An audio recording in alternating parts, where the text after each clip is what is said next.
Tumanggap ng tulong mula sa MSSD ang 3 pamilyang nasunugan sa Parang Sulu. Bahagi ito ng Emergency Relief Assistance Program ng Ministry. Ang PPP Story sa report. Tumanggap ng tulong mula sa MSSD ang 3 pamilyang nasunugan matapos tupukin ang kanilang bahay noong March 2, 2026 sa Barangay Poblasyon, Parang Sulu.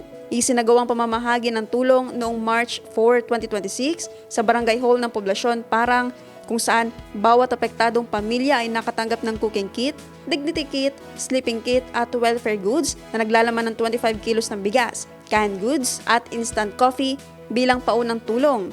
Bukod dito, nagsagawa rin ng MSSD ng Emergency Shelter Assistance Assessment upang matukoy ang angkop na interbensyon para sa mga apektadong pamilya. Batay sa isinagawang pagsusuri, itinuturing na totally damaged ang lahat ng kanilang mga bahay. Dahil dito, makatatanggap ang mga biktima ng tulong pinansyal na magsisilbing suporta sa pagkukumpuni o muling pagpapatayo ng kanilang nasirang tirahan. Sa kasalukuyan, pansamantalang nakikitira ang mga apektadong pamilya sa kanilang mga kamag-anak sa Barangay Poblasyon habang patuloy namang inaalam ng mga otoridad ang sanhi ng insidente.